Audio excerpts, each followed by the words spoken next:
2020년도 이제 마지막 주일 예배, 오늘 저는 창세기 50장 마지막 부분을 통하여 죽는 순간에도 꿈을 말하라 하는 이 제목으로 말씀을 같이 나누겠습니다.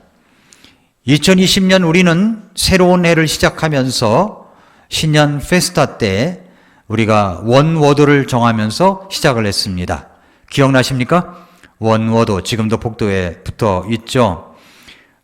그런데 신년 초부터 우한발 바이러스가 시작되더니 지금은 전 세계적으로 코로나 확진자가 8천만 명, 사망자가 175만 명, 그리고 코로나 바이러스 발생국이 219개국에서 이 코로나 바이러스와 사투를 벌이고 있습니다.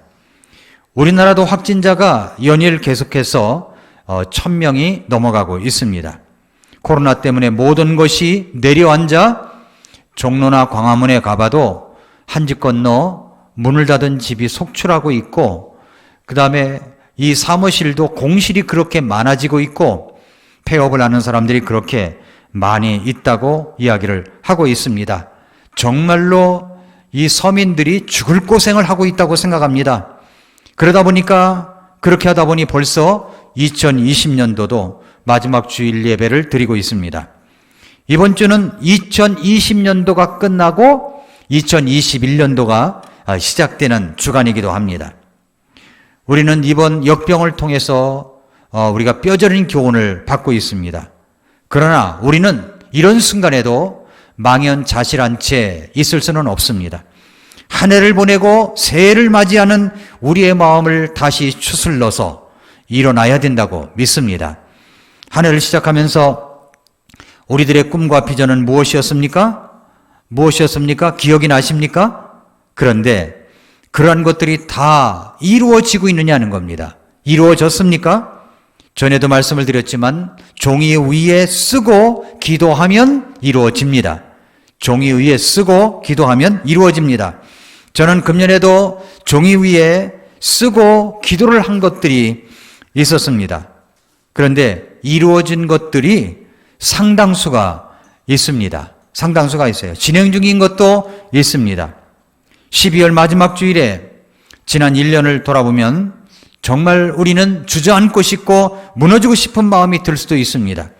그러나 저는 오늘 본문의 요셉의 마지막 장면을 통해서 죽음의 순간에도 꿈을 말하라라는 이 제목으로 우리 마음을 다시 일으켜 세우는 그런 시간을 갖고 싶습니다. 오늘 본문에는 요셉의 마지막 모습이 등장하고 있습니다. 요셉이 이집트에서 아버지와 그 형제들을 다 초청하여 위급한 흉년의 때를 지나가게 하였습니다. 그리고 그곳에서 얼마큼의 세월이 흐르게 되었습니까? 창세기 50장 22절과 23절을 보면 요셉이 곧 그와 그의 아버지 집에 이집트에 거하였고 요셉이 110년을 살았으며 에브라임의 자손을 3대까지 보았고 므낫세의 아들 마길의 아이들도 요셉의 무릎 위에서 자랐더라. 30세에 총리가 되었으니까 요셉의 나이가 110세입니다. 그러니까 80년의 세월을 이제 보낸 거죠. 요셉은 이집트에서 자식의 3대를 보면서 아주 유복하게 살았습니다. 창세기에서 요셉의 생애 속에서 가장 중요한 단어가 있다면 저는 꿈이라고 믿습니다. 꿈입니다. 창세기 37장에서 요셉은 꿈을 꾸고 자기 형들에게 말했습니다. 9절에 보니까 그가 또 다른 꿈을 꾸고 그 꿈을 자기 형들에게 고하여 이르되 보소서 내가 또 꿈을 꾼즉 보소서 해와 달과 11별이 내게 경의를 표하더이다 하니라. 꿈 이야기를 몇 번이나 하죠. 그리고 10절에 보아도 그가 그 꿈을 자기 아버지와 형들에게 고하며 그의 아버지가 그를 꾸짖고 그에게 이르되 네가 꾼 이 꿈이 도대체 무엇이냐? 나와 네 어머니와 네 형제들이 참으로 가서 땅에 엎드려 네게 절하겠느냐? 이렇게 이야기를 합니다. 그리고 37장 18절 19절에 보니까 그가 그들에게 가까이 가기도 전에 그들이 멀리서 그를 보고는 그를 죽이려고 그를 대적하여 음모를 꾸미며 서로에게 이르되 보라 이 꿈꾸는 자가 오는도다. 형제들이 요셉을 볼 때 그 닉네임이 뭐냐 하면 꿈꾸는 자였습니다. 꿈꾸는 자가 오는도다. 꿈꾸는 자가 오는도다. 그러니까 요셉은 비전의 사람이었다는 것입니다. 그러나 여러분, 요셉은 꿈 때문에 시련을 받습니다. 꿈 때문에 고난을 받습니다. 꿈 때문에 여러 가지 고통도 당합니다. 여러분, 시련도 없고 고난도 없이 이루어지는 꿈은 진정한 의미에서 꿈이 아니라고 생각합니다. 그것은 개꿈일 수 있어요. 꿈이 제대로 이루어지려면 고난도 있고 시련도 있습니다. 심지어는 꿈 때문에 죽을 뻔한 위기도 당할 수가 있습니다. 형제들의 시기를 받고 죽음의 자리에 던져지며 이 요셉은 종으로 팔려가기도 했습니다. 하지만 역설적으로 하나님이 그 뜻대로 부르심을 입은 자들에게는 모든 것이 합력하여 선을 이룬다고 말씀하셨습니다. 요셉은 꿈 때문에 역경을 극복합니다. 꿈 때문에 다시 일어섭니다. 꿈 때문에 다시 미래를 향해서 나아갑니다. 그리고 마침내 꿈을 이룹니다. 그래서 요셉의 인생을 설명하는 가장 중요한 원워드가 있다면 그것은 바로 꿈이라고 하는 겁니다. 꿈. 우리가 함께 읽은 요셉의 생애의 마지막 부분, 창세기의 마지막 부분에서는 이제는 요셉의 임종 장면을 보여줍니다. 많은 사람들이 후회하면서 세상을 떠나죠. 그래서 죽을 때 뭐라고 얘기합니까? 이렇게 했으면 좋았을 걸, 그랬으면 좋았을 걸 하면서 세상을 떠납니다. 눈물을 흘리며 세상을 떠나요. 그러나 오늘 본문에서 요셉의 임종 장면은 점처럼 어떤 사람의 죽음에서도 볼 수 없는 이상적인 죽음의 장면입니다. 요셉은 죽어가면서 마지막 유언을 남깁니다. 24절에 보니까 요셉이 자기 형제들에게 이르되 나는 죽으나 그랬어요. 나는 죽으나. 여러분, 사람은 죽습니다. 한 번 죽는 것은 사람들에게 정해진 것입니다. 사람은 한 번 죽어요. 그럼 죽음으로 모든 것이 끝나는 것입니까? 나는 죽으나. 나는 죽으나. 나는 죽으나. 사람들이 죽을 때 뭐라고 얘기를 합니까? 여러분, 죽을 때 사람들의 모습을 한번 보셨습니까? 평안하게 세상을 떠나는 사람도 있지만 이 죽음이 무서워서 무섭다, 두려워, 나 안 죽고 싶어 라고 하는 모습도 있지 않겠습니까? 어떤 모습일까요? 여러분이 이 세상을 떠난다면 어떤 모습으로 세상을 떠날까요? 한번 생각해 보십시오. 요셉은 임종의 자리에서 유언을 남기면서도 자기와 자기 후손들의 미래에 있을 꿈을 예지하고 있습니다. 우리는 은퇴를 하면 이제 모든 것이 사라졌다고, 꿈도 사라졌다고 말할지 모릅니다. 우리는 나이가 들면 더 이상 꿈을 꿀 수 없다고 말할 수도 있을 것입니다. 더군다나 죽는 자리에서 우리가 모든 꿈을 접어야 하는 것이 마땅하다고 그렇게 생각하고 있습니다. 그때는 꿈을 폐기처분하고 인생을 정리해야 될 시각입니다. 그런데 이런 임종의 시각, 마지막 순간에 요셉은 다시 자기의 꿈을 펼칩니다. 죽음의 자리에서까지도 꿈을 말했던 사람, 그가 바로 요셉입니다. 요셉이 가지고 있었던 마지막 꿈이 무엇이었을까요? 한마디로 말하면 그것은 하나님이 주신 약속의 땅으로의 귀환입니다. 자기와 자기 백성들이, 이스라엘 공동체가 시온의 땅, 약속의 땅으로 다시 돌아갈 비전, 이것이 바로 요셉의 마지막 임종 직전에 가지고 있었던 꿈이었다고 볼 수가 있습니다. 24절을 보십시오. 요셉이 자기 형제들에게 이르되 나는 죽으나 하나님께서 반드시 너희를 찾아오사 너희를 이 땅에서 데리고 나와 아브라함과 이삭과 야곱에게 맹세하신 땅에 이르게 하시리라 라고 했습니다. 자신은 죽지만 하나님이 자기 백성들을 조상의 땅, 아브라함과 이삭과 야곱의 땅, 시온의 땅으로 인도하실 것을 믿는다는 말입니다. 뿐만 아니라 25절을 보면 요셉이 또 이스라엘 자손에게 맹세시켜 이르기를 하나님께서 반드시 너희를 찾아오시리니 너희는 여기에서 내 뼈를 가지고 올라갈지니라. 세월이 지나가면 육신은 썩어버리겠죠. 남는 거는 유골입니다. 그 유골을 가지고, 내 뼈를 가지고 가나안 땅으로 들어가라는 이야기입니다. 여러분, 여러분의 꿈이 있습니까? 비전이 있습니까? 우리의 꿈을 아직도 간직하고 있나요? 꿈을 꾸고 있나요? 나이가 들어서 이제는 폐기처분하고 있습니까? 여러분의 꿈이 무엇입니까? 아웃라이어라는 책이 있습니다. 이 책에 보면 어떤 사람이 자신의 꿈을 이루기 위해서 투자하는 시간을 계산해 놓았습니다. 그 시간은 1만 시간의 법칙이라고 말합니다. 어떤 꿈을 이루기 위해서 내가 투자해야 할 시간은 바로 1만 시간입니다. 1만 시간의 법칙이에요. 1만 시간. 1만 시간을 들여야 그 꿈이 이루어질 수 있다는 거예요. 하루에 3시간씩 10년 동안 꾸준히 한 가지 것을 반복하면 됩니다. 한 가지 것을 반복하면 돼요. 저도 이제 이 설교를 준비하면서 제가 우리 성도님들에게 오늘의 양식 말씀을 전하고 지금 미라클 모닝 TV를 통하여 유튜브를 통해서 말씀을 전하고 있는데 이게 얼마나 됐을까 따져봤습니다. 10년이 됐나? 제가 하루에 쏟는 시간이 3시간 이상은 되는데 얼마나 됐을까 해보니까 2014년 7월부터 시작했더라고요. 아직 10년은 안 됐습니다. 2024년 10년이 됐을 때 제 모습이 어떻게 변해져 있을까요? 저는 그야말로 유튜브에 올리는 법도 몰랐던 사람입니다. 이 편집도 할 줄 몰랐던 사람이에요. 다만 제가 미국에 있는 목사님 가운데 찰스 스탠리라는 목사님이 계시는데 이분이 매일 10분 이상씩 말씀을 전하세요. 어떤 때는 20분 이상씩 말씀을 전하세요. 2014년 이전에 제가 그 방송을 보고 그 설교하시는 것을 음성으로 들으면서 이야 이렇게도 할 수 있는 거구나. 그래서 그때부터 꿈을 꾸었습니다. 그 꿈이 이루어져 가고 있습니다. 그 꿈이 이루어져 가고 있어요. 계속해서 반복하는 거죠. 1만 시간을 드렸을 때 아마도 제가 드린 시간이 1만 시간은 넘는다고 생각하는데 하루 3시간 이상은 되니까 넘는다고 생각을 하는데 과연 10년 후면 1만 시간을 투자하면 어떻게 변할까요? 한 가지만 계속 한다면 어떻게 변할까요? 여기 아웃라이어라는 책에 보면은 몇 가지 예를 들어서 설명을 합니다. 여기에 세 그룹의 바이올리니스트들이 있습니다. 바이올린을 연주하는 사람들이 있어요. 세 급으로 나눴습니다. A그룹은 뛰어난 엘리트 그룹이에요. 엘리트 그룹. 근데 장래에 세계 수준의 주자가 될 수 있는 학생들을 이야기합니다.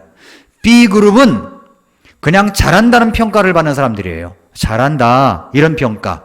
그런데 C그룹은 프로급 연주를 해본 적도 없고 그저 공립학교 음악교사만 됐으면 좋겠다라고 생각하는 그룹입니다. 자, 똑같은 나이에 똑같이 이제 바이올린을 시작을 했습니다. 연구진은 이제 똑같이 질문을 던졌어요. 처음으로 바이올린을 집어든 순간부터 지금까지 얼마나 많은 연습을 했느냐 하는 질문입니다. 세 그룹의 모든 학생들은 대략 5살에서 6살 전후에 연습을 이제 시작을 했다고 합니다. 초기 몇 년간은 일주일에 2-3시간씩 연습을 했어요. 그런데 8살 될 무렵부터 변화가 일어나기 시작하는 겁니다. 자기 반에서 가장 잘하는 아이는 다른 아이보다도 연습을 더 많이 했던 것이죠. 9살 될 때에는 일주일에 16시간, 10살 때는 12시간, 14살 때에는 16시간으로 연습 시간이 점점 길어집니다. 그러다가 20살이 되니까 자신의 실력을 갈고 닦겠다는 이 확고한 목적을 가지고 일주일에 30시간을 연습을 하는 거예요. 이런 학생들이 어떤 그룹이라고요? 엘리트 그룹의 학생들입니다. 엘리트 그룹.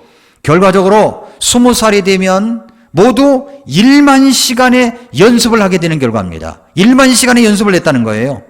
반면에 그냥 잘하는 B그룹들, 그냥 잘하는 B그룹은 계산해 보니까 모두 8,000시간.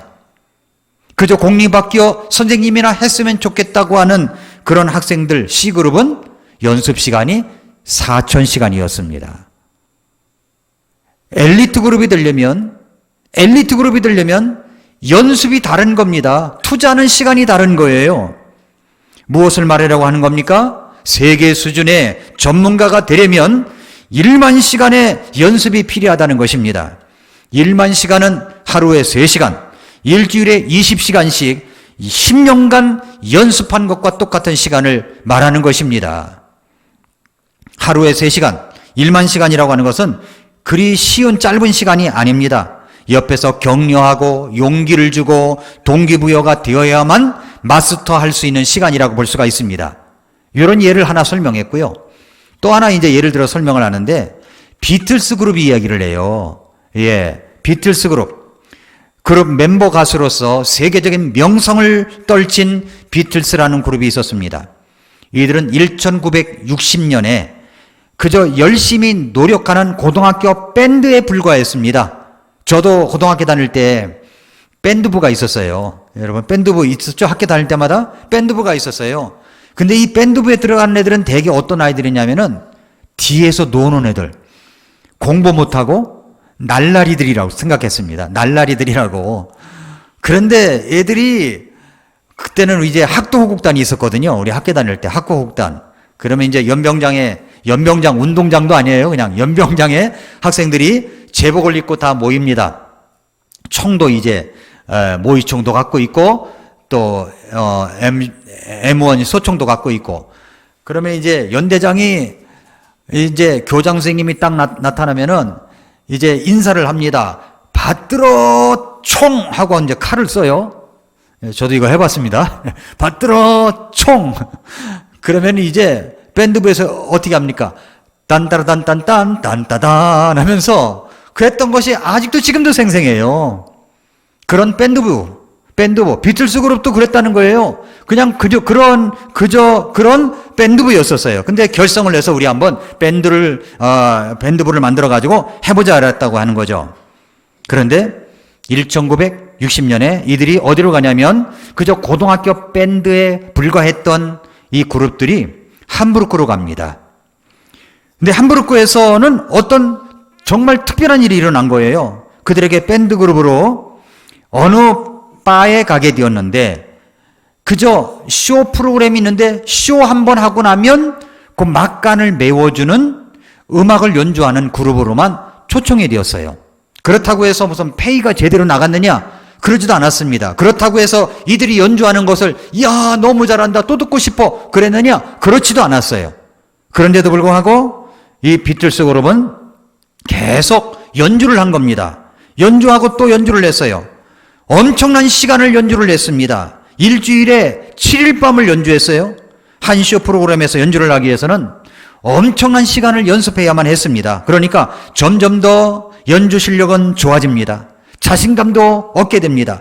누구 하나 그 음악을 듣고 멋있다고 얘기하는 사람도 없어도 그래도 쇼와 쇼 사이에 그 공간을 메꿔주는 음악이었지만 밴드였지만 열심히 했습니다.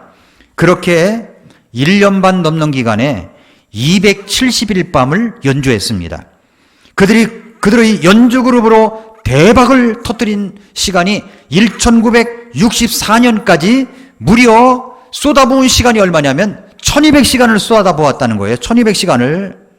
그래서 비틀스 하면요. 비틀스의 함부르크의 경험을 꼭 이야기합니다. 거기서 세계적인 스타를 만들어 놓았다는 거예요. 거기서 뭐 합니까?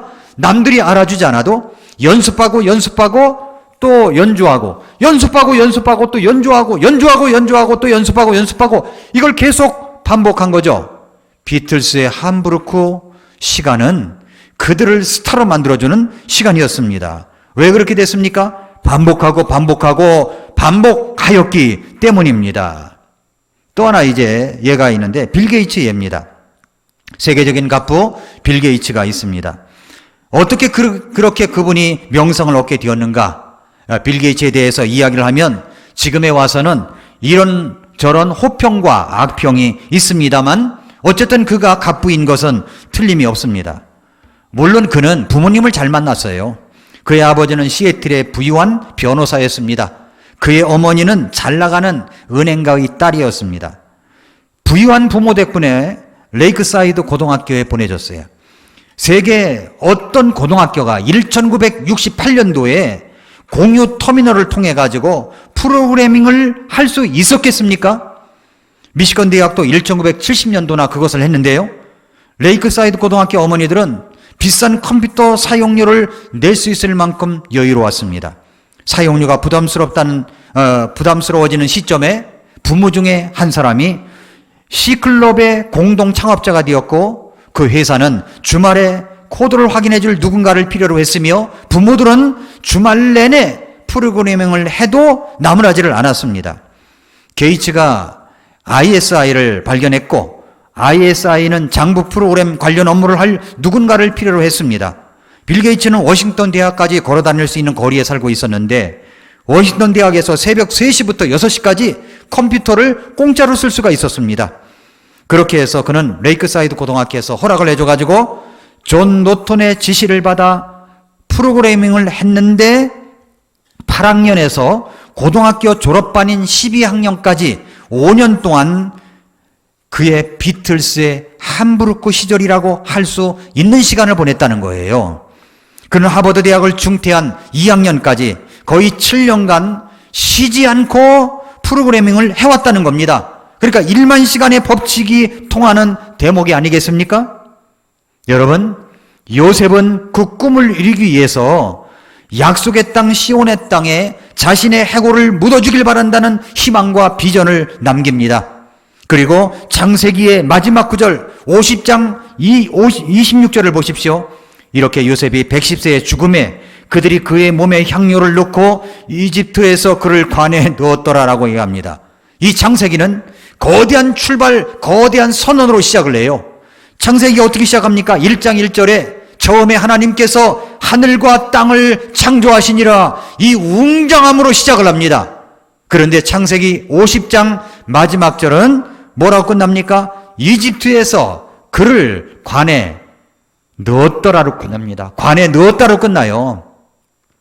인생은요, 누구든지 태어날 때는 거창하게 태어났다고 볼 수가 있어요. 어린아이 태어났을 때 얼마나 애지중지 키웁니까?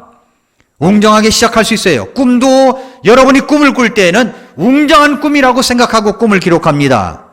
그러나 한 해가 마지막이 가고 여러분의 인생에 종을 칠 때 어떻게 됐을까요? 그저 관에 넣었더라로 끝나버린다면 얼마나 허무합니까? 그런데 요셉의 생애는 이집트에서 그를 관에 넣었더라라고 그의 인생이 끝나지만 그렇게 끝나지 않았다는 겁니다. 왜 그러냐면 그의 마지막 모습을 보면 우리는 알 수가 있습니다. 요셉은 달랐어요. 그의 꿈은 그의 관에 가둘 수가 없었습니다. 그는 입관하였지만 그의 꿈은 그 관 속에 가둘 수가 없었습니다. 관 속에 가두지 못할 꿈을 그는 꾸었고 그의 후손들에게 그것이 전수되었습니다. 훗날 요셉의 꿈은 어떻게 되었습니까? 그의 꿈은 이루어졌습니다. 요셉의 꿈을 통해서 우리에게도 똑같이 우리 하나님께서 꿈을 갖기를 원하시며 그 꿈을 이루기를 원하시는 주님의 우리들을 향한 사랑에 관심이 있습니다. 그래서 하나님께서 오늘 2020년 코로나로 고통스럽고 나의 꿈은 산산조각이 난 것 같고 너무나도 어렵고 힘들지만은 오늘 이 말씀을 주시는 것은 우리는 우리의 꿈이 그저 관 속에 들어가서 끝나버리는 그런 사건이 아니라 다시 한번 꿈을 꾸고 요셉처럼 일어나라는 하나님의 메시지인 줄 믿습니다. 그러면 어떻게 되느냐? 한번 요셉의 생애를 보니까 첫째로 그 비전은 공개된 꿈이어야 된다는 겁니다. 공개된 꿈. 여러분 꿈이 있습니까? 꿈이 있어요? 그렇다면 그 꿈은 공개할 수 있는 것입니까? 여러분 여기 이제 주보에 여러분 주보 리스트를 보죠. 중보기도 바인더라고 이렇게 되어 있어요. 그러면 여기에다가 기도 제목을 적으라 그러면요. 이게 내가 3가지, 5가지만 적으라 그러면 이게 쉬운 게 아니에요. 바로 적을 수 있느냐는 겁니다. 저 툭 치면 네 꿈을 말해봐. 5가지만 말해봐. 그러면 5가지를 금방 말할 수 있느냐는 겁니다. 저는요 매일도 기도하지만 제 위클리 바인더에 한쪽 귀퉁이에다가 위시리스트, 나의 꿈 리스트를 10가지를 꼭 적고 다음 위클리로 넘어갑니다. 또 넘어가고 오늘도 적었어요. 10가지의 꿈. 여러분 툭 치면 말할 수 있는 꿈이 있어야 돼요. 공개된 꿈이 있어야 돼요. 난 꿈은 좀 부끄러워가지고 그건 꿈이 아니에요. 여러분 여기다 말할 수 있는 꿈이 있어야 되는 겁니다. 적을 수 있는 꿈이 있어야 되는 거죠. 그야말로 우리는 그렇게 공개되지 못한다면 그 비전은 차라리 선언될 가치가 없는 것인지도 모릅니다. 그야말로 다사다난했던 한 해가 이제 마무리됩니다. 그야말로 우리나라는 죽을 맛이었어요. 세계가 다 그렇겠지만 한 해 동안 코로나로 시달리고 이런저런 고통의 말이 아니었습니다. 죽었다고 생각이 들 정도로 그냥 한 해가 그렇게 지나갔습니다. 꿈의 단어 원어드가 어디로 갔는지조차 모르겠습니다. 원어드가 뭐였더라? 라는 생각도 듭니다. 그러나 그렇게 모든 것을 끝내겠습니까? 그럴 수는 없습니다. 그럴 수는 없습니다. 우리는 요셉에게서 배워야 합니다. 요셉을 통해서 우리는 말씀하시려는 하나님의 말씀에 계속 귀를 기울여야 됩니다. 지금 요셉이 유언을 하고 있습니다. 그런데 그 유언이 바로 공개적인 비전 선언문이라고 하는 것입니다. 요셉의 마지막 비전 선언문, 그것은 공개적인 선언이었어요. 형제들에게 공개를 했고 후손들에게 그의 꿈을 이야기하며 비전을 남겼습니다. 그 비전은 이스라엘 온 민족에게 선포된 것이란 말입니다. 우리는 시온 땅으로 간다. 우리는 시온 땅으로 가야 한다. 하나님이 시온의 땅에서 우리 이스라엘 공동체의 꿈을 펼칠 것을 약속하셨기 때문에 우리는 그 땅, 언약의 땅으로 다시 가야 한다 라는 요지입니다. 말씀이. 우리가 비전을 선포하면 그 선포된 목표를 향해서 우리로 하여금 움직일 수 있도록 동기부여를 하는 것입니다. 그래서 공개적으로 비전이 선언되는 것이 중요합니다. 비단 어떤 기업이나 국가나 교회 같은 공동체뿐만 아니라 우리의 가정에서도 비전이 있어야 합니다. 우리 교회는 내년도 이제 코로나와 함께 하는 한 해가 되겠지만 교회 표를 이렇게 정했습니다. 뿌리를 내리고 세워가는 해로 이렇게 정했습니다. 뿌리를 내리고 세워가는 해. 뿌리를 내리고 세워가는 해예요. 이것이 이제 제가 지난 목회 주간 때 하나님께서 저에게 주셨던 말씀입니다. 생각하고 또 생각하고 노트를 몇 장 정리하면서 메모를 해가면서 마지막 결론으로 그래, 코로나와 함께 계속될 2021년도지만 나는 골로새서 2장 7절 말씀으로 목회를 시작한다. 내 생의 마지막까지 우리 교회에서 목회를 마치는 그 시간까지 나는 골로새서 2장 7절 말씀을 붙들고 목회를 해야겠다. 이런 마음을 우리 하나님께서 저에게 주셨어요. 그분 안에서 뿌리를 내리고 세워지며 가르침을 받은 대로 믿음 안에 굳게 서서 그 안에서 넘치도록 감사를 드리라. 이런 말씀이에요. 세상이 아무리 고통스럽게 흐를지라도 우리는 신앙의 뿌리를 깊이 내려야만 됩니다. 신앙의 뿌리가 없는 사람은요, 이런 코로나 때문에 교회당도 못 오고 비대면으로 예배를 드리고 이랬을 때 뿌리를 내리지 못한 사람은 흔들려서 그저 뿌리채 뽑혀버립니다. 신앙을 떠나갈 수도 있어요. 그 신앙의 뿌리가 없는 거죠. 우리는 이런 기간을 통해서 내 자신의 정체성을 한번 살펴봐야 됩니다. 나는 신앙의 뿌리가 깊게 내려가고 있느냐 아니에요.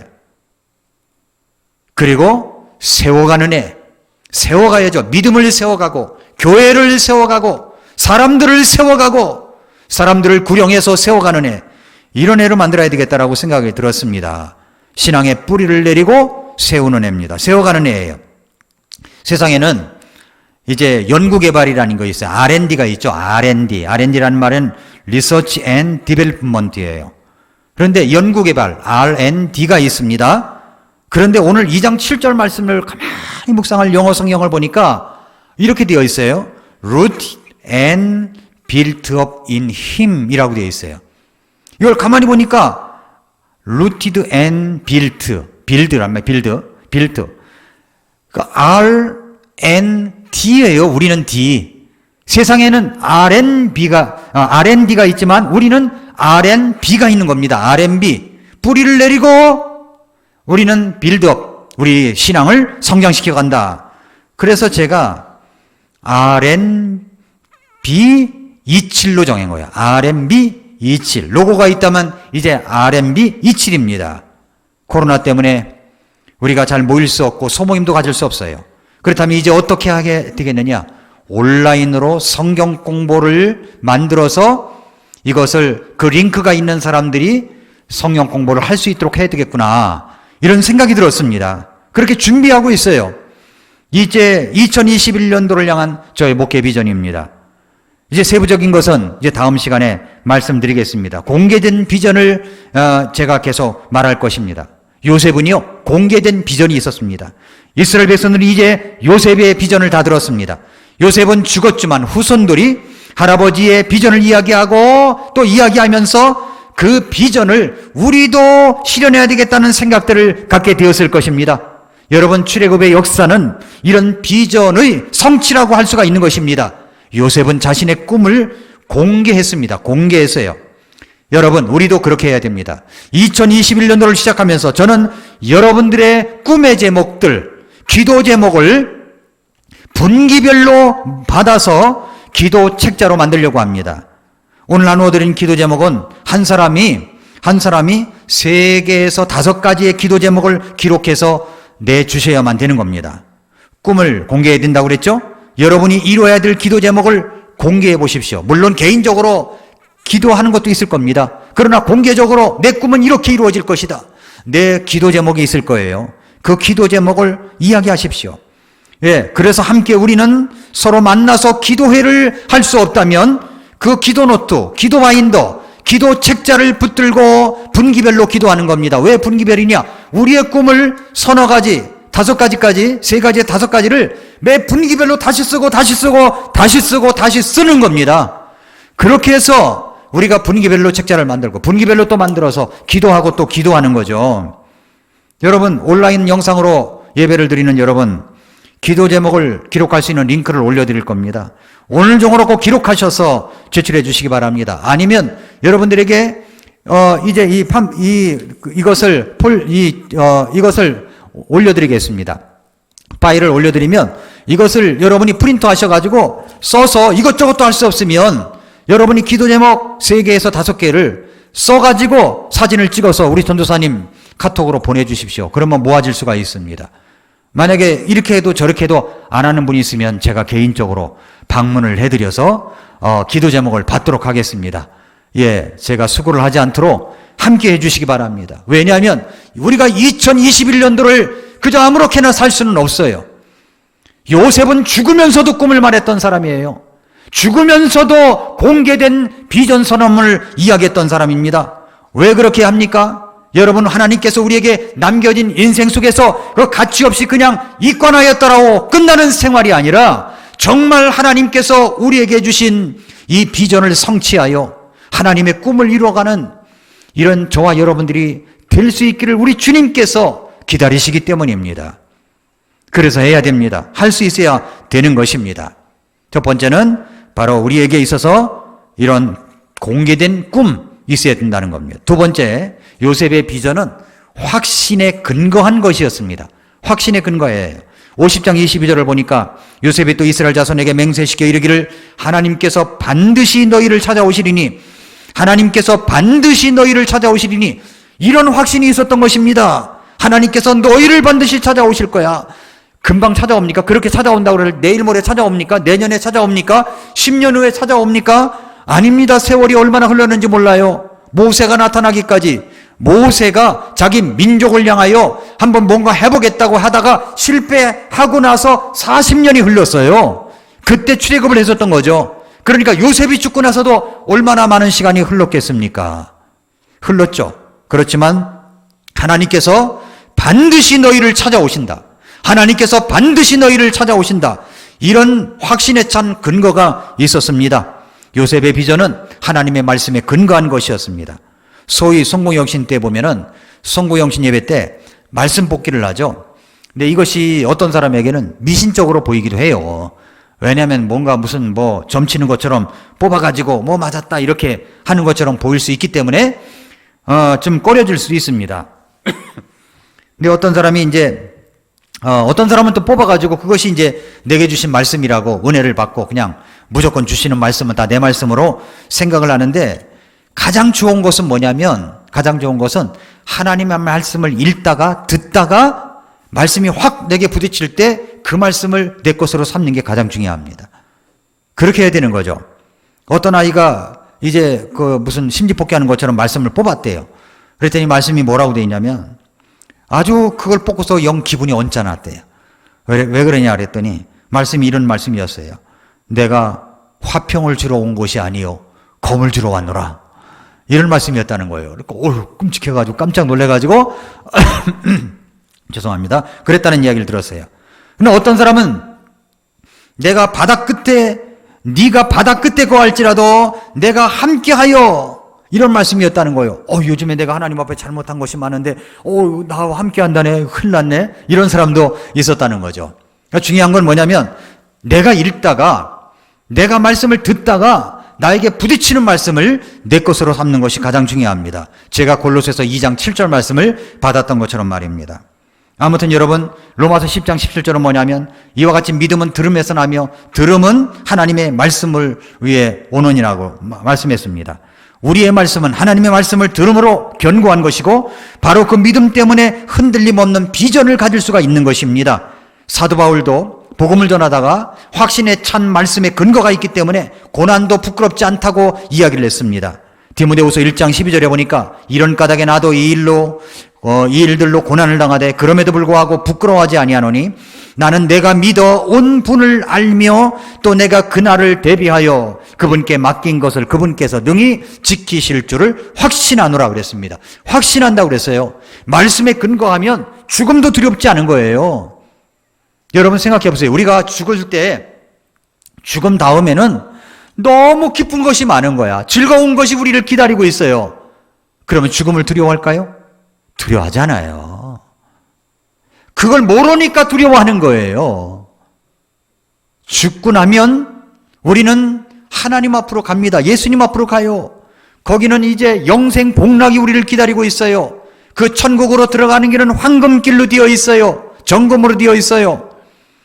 거기서 이제는 죽음도 없고 눈물도 없고 슬픔도 없고 병도 없고 아픔도 없고 헤어짐도 없고 죄도 없는 곳에서 영생 복락을 누리게 됩니다. 즐거움이 있습니다. 기쁨이 있습니다. 이걸 확신에 찬다면 죽음이 두렵겠습니까? 두렵지 않죠. 왜 죽음이 두려워요? 내일 일을 모르니까. 천국 갈 수 있는 확신이 없으니까 그렇다고 할 수가 있는 겁니다. 그러므로 우리가 말씀에 근거한 확신이 있다면 우리의 꿈은 흔들리지 않습니다. 우리의 꿈은 흔들리지 않아요. 죽으면서까지도 꿈을 말하였던 이 요셉의 정신력을 우리는 가져야 됩니다. 말씀에 근거했기 때문입니다. 마지막으로 그 꿈은 미래지향적인 비전이어야 됩니다. 미래지향적이야. 비전이라고 하는 것은 미래지향적이라고 하지 않을 수가 없죠. 보이지 않는 미래를 볼 수 있는 것, 이것이 바로 꿈의 능력, 비전의 능력입니다. 그래서 비전의 사람들은요, 미래를 봐요. 미래를 봐요. 다른 사람은 미래를 볼 수 없는 것을 비전의 사람은 볼 수가 있습니다. 선견지명이 생깁니다. 무엇을 해야 할지를 압니다. 어떻게 해야 할지를 압니다. 무엇을 버려야 할지를 알아요.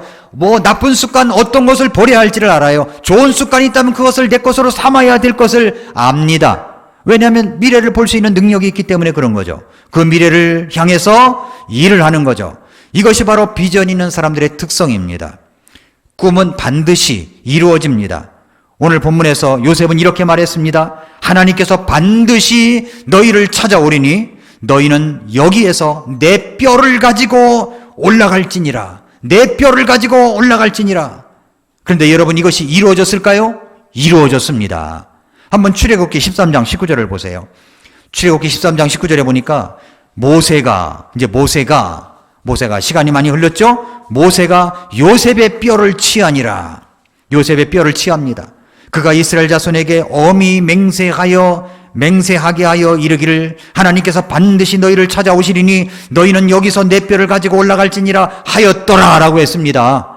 그러니까 모세는 이야기하죠. 자신이 직접 들은 이야기도 아니에요. 전해준 이야기를 자기도 들은 겁니다. 그가 이스라엘 자손에게 엄히 맹세하게 하여 이르기를, 요셉이 지금 임종 직전에 엄히 명했잖아요. 엄히 맹세하게 했잖아요. 그 이야기를 하고 있는 겁니다. 엄히 맹세하게 하였던 꿈이었습니다. 하나님께서 반드시 너희를 찾아오실 것이다. 그때 너희는 여기서 내 뼈를 가지고 올라갈지니라 하였더라. 그래서 요셉의 무덤을 파서 뼈를 거기에 유골을 취해가지고 출애굽을 한 겁니다. 그냥 한 게 아니에요. 출애굽은 꿈의 출애굽이었었어요. 그래서 유골을 가지고 출애굽을 한 거죠. 광야를 거칩니다. 40년 동안 이들은 요셉의 유골, 꿈의 유골을 모시고 다녔어요. 나중에 어떻게 되었습니까?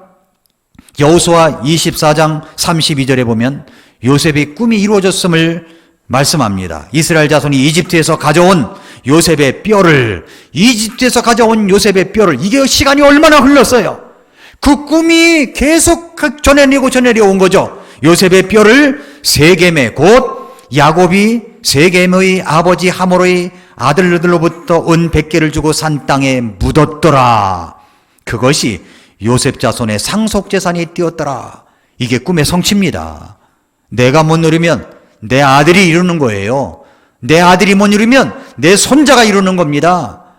내 손자가 못 이루면 그 아들이 또 이룰 수 있는 거예요. 꿈을 말하는 거죠. 꿈. 늙어서도 죽음의 순간에서도 꿈을 말한 겁니다. 여러분, 꿈은 반드시 이루어집니다. 요셉의 뼈가 세겜에 묻혔습니다. 세겜은 가나안 땅, 약속의 땅 안에 있는 도시입니다. 그가 꿈꾸고 소망했던 대로 요셉은 마침내 약속의 땅에 묻힐 수가 있었습니다. 꿈은 반드시 이루어집니다. 종이에 쓰고 기도하면 반드시 이루어집니다. 믿으십니까? 예, 하나님의 약속에 근거한 꿈은 반드시 이루어지는 것입니다. 여러분, 달란트 비중에서 5달란트, 2달란트, 1달란트 있죠. 5달란트 가진 사람 열심히 일해서 남겼습니다. 2달란트 가진 사람 열심히 일해서 남겼습니다. 1달란트 가진 사람은 주인의 뜻도 모르고 숨겨두었습니다. 하나님께서 어떻게 평가를 하셨어요? 이 악하고 게으른 종아 라고 이야기를 합니다. 하나님이 저와 여러분들에게 다 달란트를 다 주셨어요. 어떤 사람에게는 1달란트, 어떤 사람은 2달란트, 어떤 사람은 5달란트 주셨다고요. 주셨습니다. 안 받은 것처럼 시침이 뚝 떼지 마세요. 다 주셨습니다. 하나님이 여러분에게 달란트 주셨어요. 은사도 주셨습니다. 그러면 이것을 열심히 일해서 남겨야 되죠. 남기는 것이 다를 수 있어요. 어떤 사람은 많을 수 있고 작을 수 있어요. 그러나 우리 하나님께서는 똑같이 평가하십니다. 잘하였구나. 착하고 충성된 종아, 신실한 종아, 잘하였구나 라고 말씀하십니다. 그런데 1달란트 가진 사람은 그걸 몰랐어요. 주인의 뜻을 모르고 갑니다. 하나님의 뜻을 모르고 살아간 거예요. 내가 가지고 있는 것이 있는데 아무것도 없는 양, 그저 가난하게 찌들고 생각도 찌들고 정신력도 찌들어가지고 그렇게 생활하고 있는 겁니다. 악하고 게으른 종아, 말씀하시는 것입니다. 하나님은요, 우리에게 꿈을 주셨어요. 비전을 주십니다. 말씀을 통해서 주십니다. 한비아 씨가 쓴 책 가운데 지도 밖으로 행군하라는 책이 있습니다.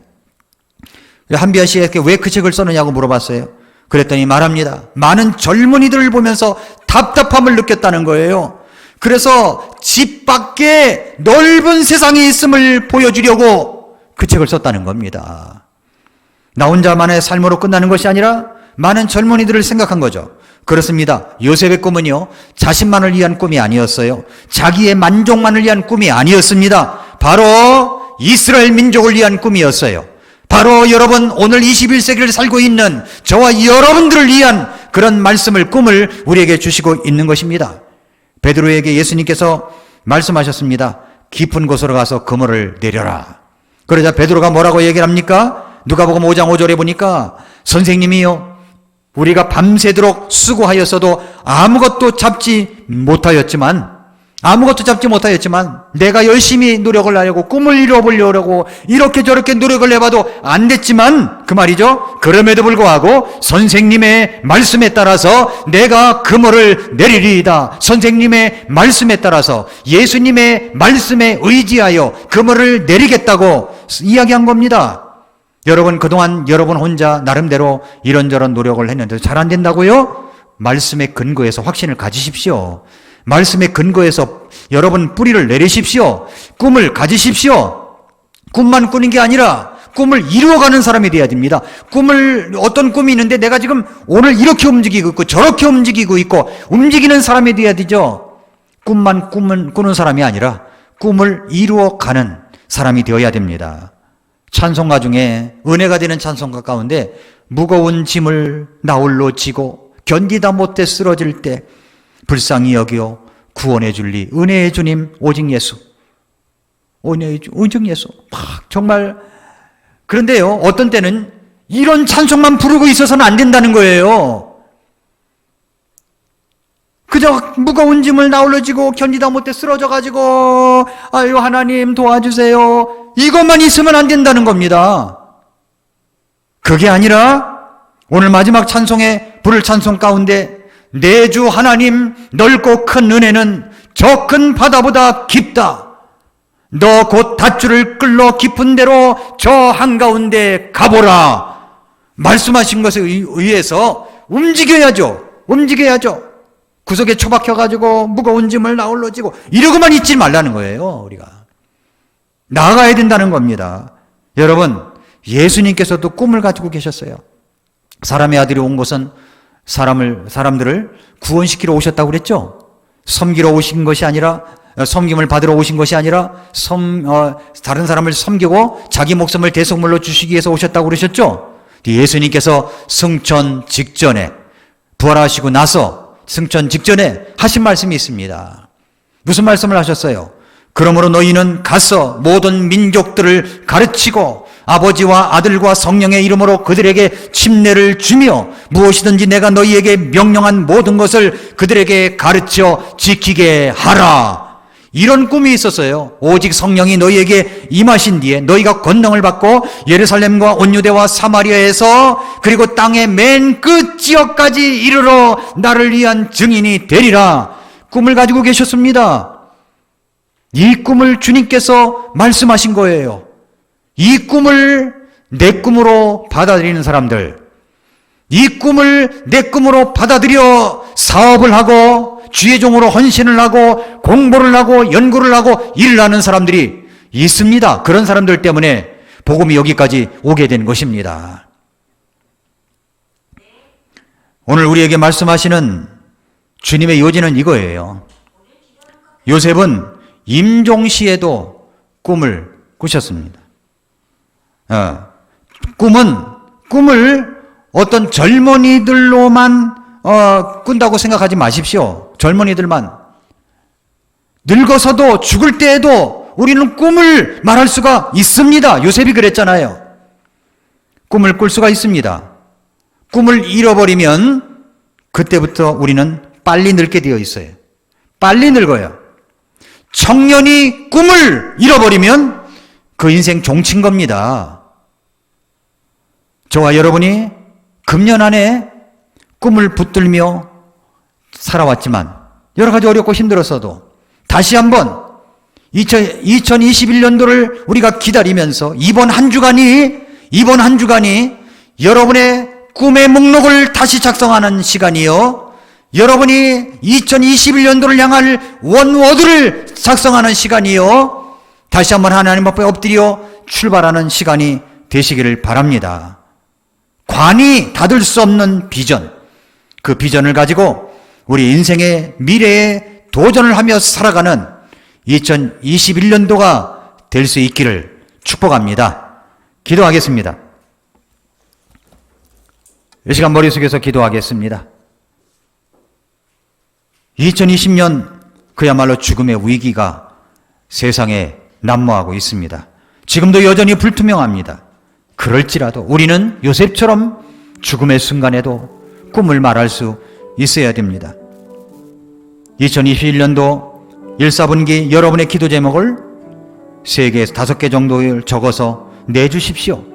우리가 함께 공개된 기도 제목을 가지고 기도북을 만들어서 함께 기도할 것입니다.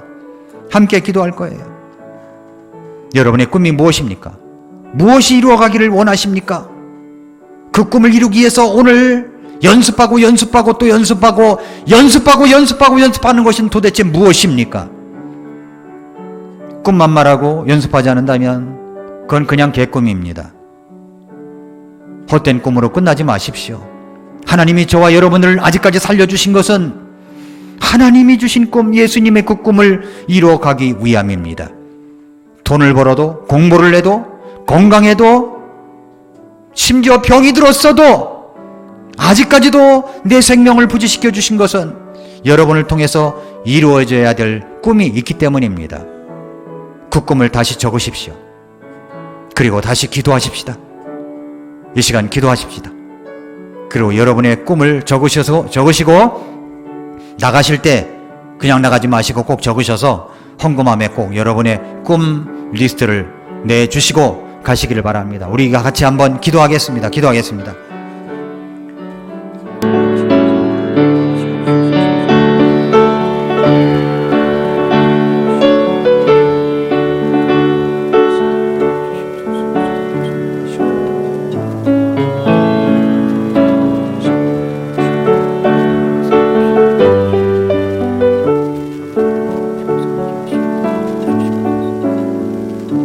아버지 하나님 감사합니다. 오늘도 저희들을 불러주셔서 아버지 하나님 2020년도 그야말로 고통스럽게 끝나는 마지막 주간이지만 그럼에도 불구하고 하나님의 말씀으로 우리가 다시 한번 희망을 갖고 꿈을 찾고 일어서겠다는 믿음의 비전, 꿈을 다시 한번 일으켜 주신 것을 감사드립니다.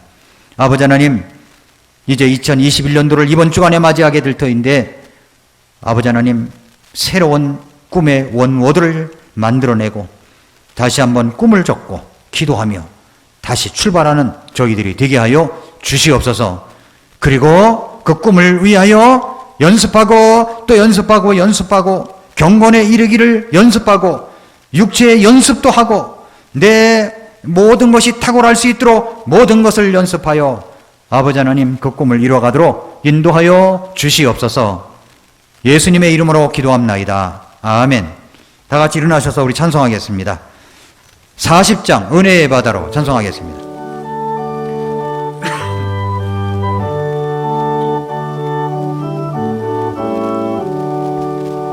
내 주 하나님 넓고 큰 은혜는 저 큰 바다보다 깊다. 너고 닷줄을 풀어 깊은 대로 저 한가운데 가보라.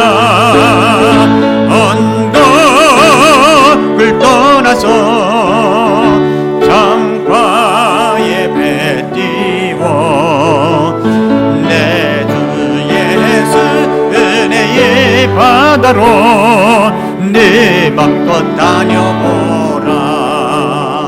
왜 너 인생은 언제나 거기서 저 큰 은혜 바다 보고 우리 주님의 깊은 은혜 바다 한 번에 하려 안 보나.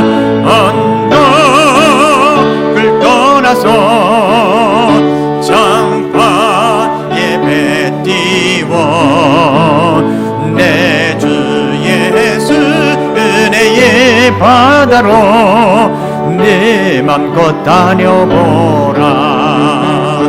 많은 사람이 얕은 물가에서 저 큰 바다 가려다가 잘싸거리는 작은 파도 보고 마음이 졸여서 못 가네. 언덕을 떠나서 장파에 배 띄워 내 주 예수 은혜의 바다로 네 맘껏 다녀보라. 자고 가거라 이제 곧 가거라 저 큰 은혜 바다 향해. 자고 내 노를 저 깊은 데로 가라. 망망가 장파로 언덕을 떠나서 장파에 배 띄워 내 주 예수 은혜의 바다로 네 맘껏 다녀보라. 아멘. 2021년도 주님의 은혜의 바다에 마음껏 다녀보는 성도 여러분 될 수 있기를 축복합니다. 예, 나가실 때 꼭 기록하셔서 기도 바인덕을 기록하셔서 헌금함에 내주시기를 바라고, 또 방송을 듣고 계신 분들은 그 링크를 연결해 가지고 기록하셔서 제출해 주시기 바라고, 이것도 저것도 어려우면 그냥 이제 4-5가지 적으셔 가지고 그걸 찍어서 카톡으로 보내주시기를 바랍니다. 어린아이들도 똑같이 그렇게 해주시기 바랍니다. 중고등부 학생들도 마찬가지입니다. 그리고 각 부서별로도 뭐 남산교회, 여선교회, 유초동부, 학생부, 청년부 각 목장별로도 목장 기도 제목들, 또 부서별 기도 제목도 공동 기도 제목을 적으셔서 내주시면 2021년도 우리가 함께 기도하도록 그렇게 하겠습니다. 새해 복 많이 받으시고 2021년도 새로 더욱 새롭게 시작되는 우리 성도님들 가정이 될 수 있기를 축복합니다. 네, 예배 한 번 더 남았습니다. 이번 주 수요일 날 또 예배 오시기 바랍니다. 기도하겠습니다.